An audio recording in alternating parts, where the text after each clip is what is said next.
नमस्कार दोस्तों, आपका स्वागत है ज्ञान मोहित चैनल में। आज मैं आपको सर 2022-2023 के बजट के कुछ महत्वपूर्ण प्रश्न हैं, उनके बारे में डिस्कस करेंगे सर। इससे पहले बजट के जो महत्वपूर्ण प्रश्न हैं, जो बार-बार एग्जाम में पूछे जाते हैं, उनको डिस्कस करते हैं सर। पहला हमारा जो प्रश्न है, भारतीय संविधान के किस अनुच्छेद में केंद्रीय बजट को वार्षिक वितरण के रूप में निर्दिष्ट किया गया है? तो इसका राइट आंसर होगा सर अनुच्छेद 112 में केंद्रीय बजट को निर्दिष्ट किया गया है। Article number 112।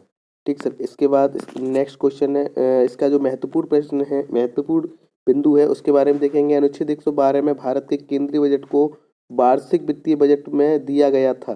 प्रत्येक वर्ष फरवरी माह के प्रथम दिवस को पेश किया जाता है, वित्त मंत्री द्वारा पेश किया जाता है। ठीक है सर। इसके बाद नेक्स्ट क्वेश्चन है, ब्रिटिश भारत का पहला बजट किसने पेश किया था? मतलब भारत के आज़ाद होने से पहले ब्रिटिश भारत का पहला बजट जेम्स विल्सन ने प्रदर्शित किया था सर। जेम्स विल्सन ने प्रथम बार ब्रिटिश भारत का बजट पेश किया था सर। इसके बाद सर कुछ महत्वपूर्ण बिंदु। 7 अप्रैल 1860 को देश का पहला, यानी 7 अप्रैल 1860 को देश का पहला बजट ब्रिटिश सरकार के मंत्री जेम्स विल्सन द्वारा पेश किया गया था। इसके बाद कुछ महत्वपूर्ण प्रश्न है। इसके बाद थर्ड नंबर है, सर्वाधिक बार बजट पेश करने का रिकॉर्ड किसके पास है? ठीक है सर। तो इसका राइट आंसर होगा सर मोरारजी देसाई। मोरारजी देसाई जी ने सर्वाधिक बार, यानी कि 10 बार बजट को पेश किया। उन्होंने 6 बार वित्त मंत्री रहते हुए बजट को पेश किया, जबकि 4 बार मुख्य प्रधानमंत्री रहते हुए बजट को पेश किया सर। ठीक सर। इसके बाद नेक्स्ट क्वेश्चन है, केंद्रीय बजट पेश करने वाली पहली महिला पूर्णकालिक वित्त मंत्री कौन है? मतलब मैंने अपना कार्यकाल भी पूरा किया हो और पूर्णकालिक हो। ठीक सर। तो उनका राइट आंसर होगा सर हमारे निर्मला सीतारमण जी। निर्मला सीतारमण जी ऐसी जो वित्त मंत्री हैं जिन्होंने अपने कार्यकाल को पूर्ण किया और बजट को भी पेश किया सर। ठीक है। निर्मला सीतारमण बजट पेश करने वाली पहली महिला पूर्णकालिक वित्त मंत्री थी। उनसे पहले इंदिरा गांधी जी थी। उन्होंने 1970-1971 में बजट पेश किया था। उस समय उस देश की प्रधानमंत्री थी और उन्होंने एक अतिरिक्त कार्यभार वित्त मंत्रालय का भी संभाला हुआ था। ठीक सर। इसके बाद नेक्स्ट क्वेश्चन है, सर्वाधिक बार बजट पेश करने वाली महिला वित्त मंत्री कौन है? तो इसका राइट आंसर होगा निर्मला सीतारमण जी, जो कि सर्वाधिक बार महिला महिला मंत्री हैं। इन्होंने सर्वाधिक बार बजट को पेश किया है। इन्होंने अब तक 4 बार बजट को पेश कर चुकी हैं सर। अब तक 4 बार बजट को पेश कर चुकी हैं। ठीक है सर।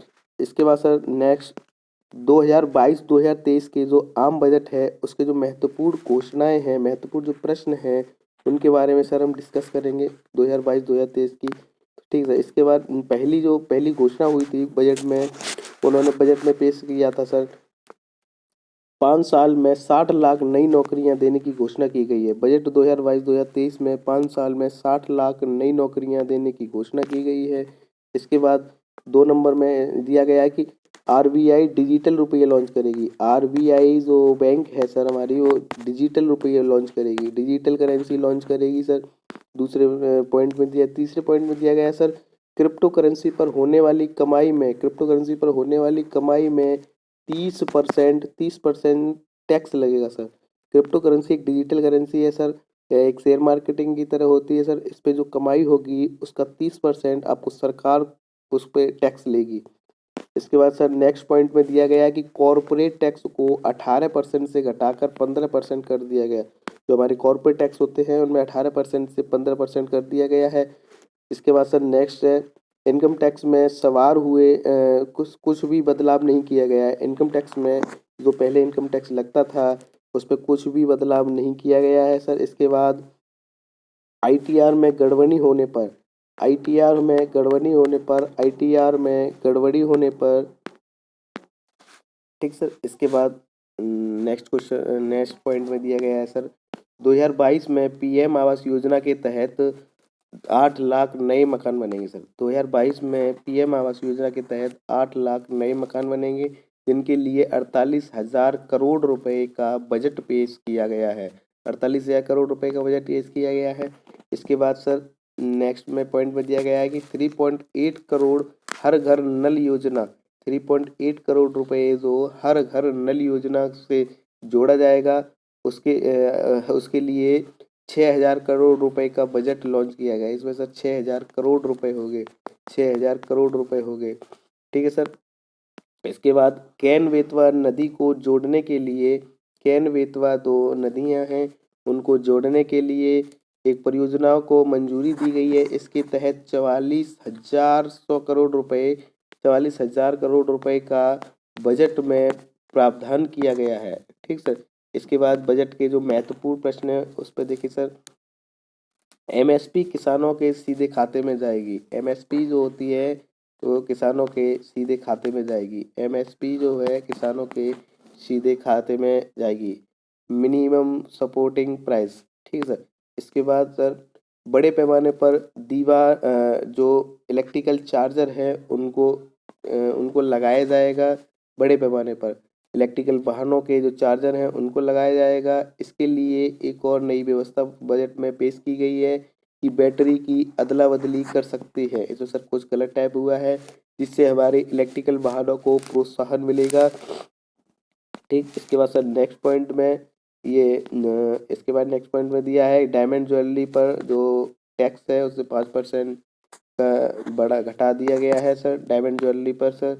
इसके बाद खेती से जुड़े सामान को सस्ता किया जाएगा। खेती से जुड़े जो सामान है, यंत्र हैं, मशीनें हैं, उन्हें सस्ता किया जाएगा, उन पर टैक्स को कम किया जाएगा।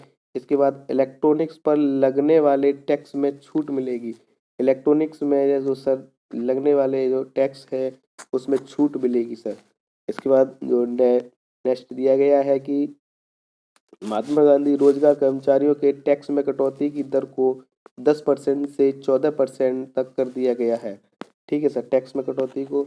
इसके बाद कर्मचारियों की पेंशन में टैक्स में छूट दी जाएगी। कर्मचारियों की जो पेंशन होती है उसमें उसके टैक्स में छूट दी जाएगी। इसके बाद सर कॉरपोरेट चार्ज होता है वो 12% से घटाकर 7% तक कर दिया गया है। बजट में यह प्रावधान किए गए हैं। इसके बाद बजट में एक नया पॉइंट दिया गया है कि 2023 को मोटे अनाज के रूप में प्रदर्शित किया गया है। 2023 जो है मोटे अनाज के रूप में प्रदर्शित किया गया है। इसके बाद जो रजिस्टर्ड किसान हैं उन्हें डिजिटल सर्विस दी जाएगी। जो रजिस्टर्ड नंबर डिलीट का मतलब है यहाँ जो रजिस्टर्ड किसान हैं उन्हें डिजिटल सर्विस दी जाएगी सर। ठीक है। इसके बाद सिंचाई जन सुविधा बढ़ाने पर जोर दिया गया है। सिंचाई की जो सिंचाई सुविधा है किसानों की उन्हें बढ़ाने पर जोर दिया गया है।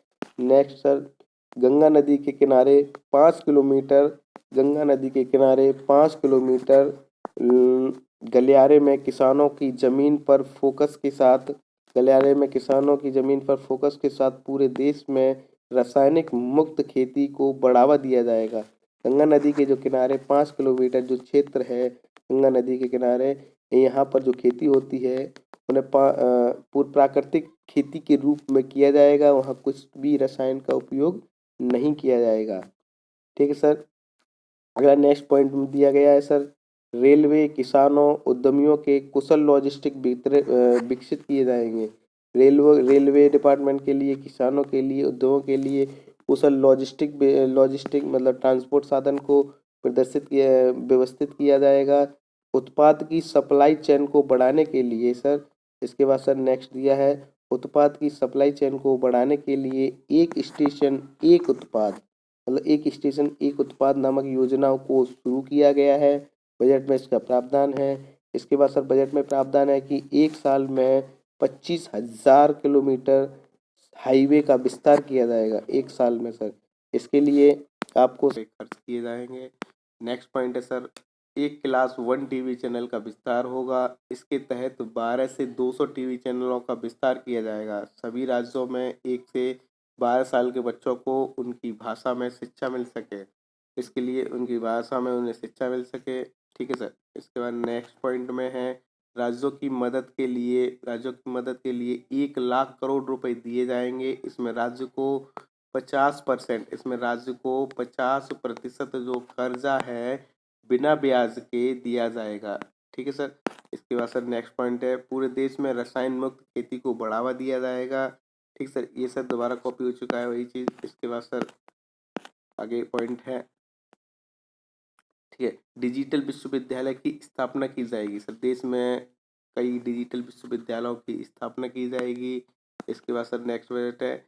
इस बजट में पूर्वोत्तर के विकास के लिए जो भारत के जो पूर्वोत्तर राज्य हैं उनके विकास के लिए 1500 करोड़ रुपए का आवंटन किया जाएगा, जिससे उनका डेवलपमेंट हो सके।